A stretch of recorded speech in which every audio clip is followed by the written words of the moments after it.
अस्सलाम वालेकुम नाज़रीन, उम्मीद है आप सब खैरियत से होंगे। मेरे चैनल में आने के लिए खुश आमदीद। जैसे कि मैं पूरे एक महीने से आपके लिए डिफरेंट किस्म की रेसिपीज़ लेके आ रही हूँ, तो आज जो मेरी रेसिपी है वो है अफ़गानी पुलाव। अफ़गानी पुलाव, काबली पुलाव, सेम थिंग। अफ़गानी पुलाव जो है वो पश्तून कल्चर्स की एक बहुत ही मशहूर रेसिपी है। इसमें मुसलसल मसाले डाल के या ज़्यादा मसाले डाल के गोश्त का जो टेस्ट है वो नहीं दबाया जाता। पश्तून कल्चर की जितनी भी रेसिपीज़ हैं, दम पोख, चरगा या फिर उसके अलावा रोश, इन सब में बहुत ही कलील मिक़दार में जो है मसालों का इस्तेमाल किया जाता है। तो मैं आपको सबसे पहले इसके स्टेप्स बताती हूँ।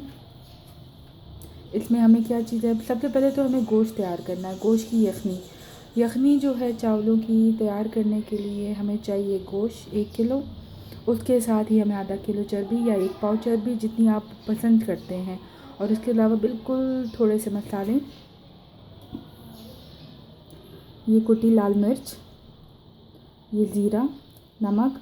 जितना भी नमक होता है वो इसमें यखनी के टाइम ही डाला जाता है, क्योंकि आपने देखा होगा काफ़ी दफ़ा चावल तैयार करते वक्त लोग समझते हैं कि नमक डाला ही नहीं गया, लेकिन वो यखनी के साथ डाला जाता है। उसके अलावा ज़ीरा चाहिए हमें, ज़ीरा चाहिए, ये पत्ते चाहिए इसके तेज़पात के।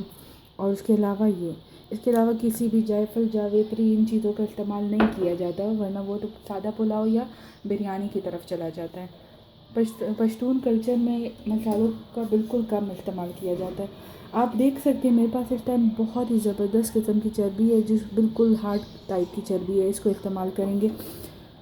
चर्बी में से पहले ऑयल निकालेंगे, ठीक है। उसके लिए मैंने 1 चम्मच ऑयल डाला है, ताकि ये चर्बी इसमें कुकर में चिपके ना। और अभी हम सारी चर्बी के पीसेस इसमें डाल देंगे।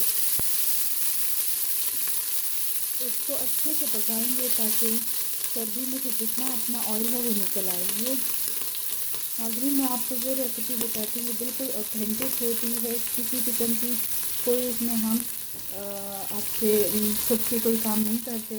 इसके अलावा मैं इस गोश्त को एक दफ़ा फिर धोऊँगी, ठीक है। तब तक ये जो चर्बी है, चर्बी को जो हमने धोई हुई है ऑलरेडी, इसको हम फ्राई कर लेंगे। और इसको बिल्कुल इसमें से सारा ऑयल निकाल लेंगे, जितना भी है। आप देखते हैं आहिस्ता आहिस्ता ऑयल निकल रहा है। 1 चम्मच से इतना ज़्यादा हो गया, ठीक है। मिलते हैं थोड़ी देर बाद।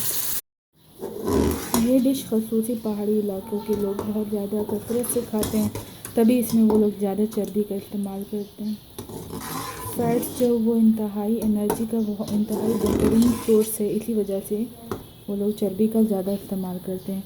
लेकिन अगर आप चाहें तो आप इसको स्किप कर सकते हैं, बट जो ओरिजिनल टेस्ट है वो इसमें इसी चर्बी की वजह से आता है। अगर आपको 100% ओरिजिनल टेस्ट चाहिए तो आप चर्बी का इस्तेमाल लाजमी करें। ये बिल्कुल ड्राई हो के बिस्किट की तरह हो जाएगी, फिर हम इसको निकाल लेंगे। और ये अभी भी अपना ऑयल छोड़ती जा रही है, लुक, ये, ठीक है। चलिए ड्राई हो जाए, मैं आपसे मिलती हूँ तब तक, ठीक है। इसको ड्राई कर लेते हैं। ये भी हो चुकी हैं। हाँ, मैंने आंच बंद कर दी है ताकि मज़ीद ना जलें। ये जितना भी घी है ये इससे निकला है, जो हमारे पास चर्बी के पीसेस थे उसमें से निकला है। आप इसको फेंक भी सकते हैं, ठीक है। और अगर खाना चाहें तो खा सकते हैं, क्योंकि इस टाइम बिल्कुल क्रिस्पी हो चुके हैं।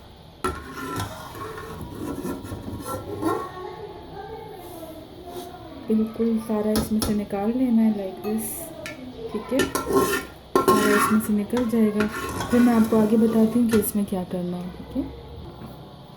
ये वो तमाम चर्बी के पीसेस आप देख सकते हैं काफ़ी क्रिस्प हो गए हैं। इसमें से ये सारा घी निकल गया। अभी मैं अज़ान के बाद आपसे मिलती हूँ, ठीक है। बाकी नमाज के बाद आपसे मिलते हैं। वेलकम बैक नाज़रीन। अभी इसके बाद हमने गोश्त यखनी बनानी है। इस तरह के गोश्त के पीसेस होंगे, आपने उसको लेना है, ठीक है।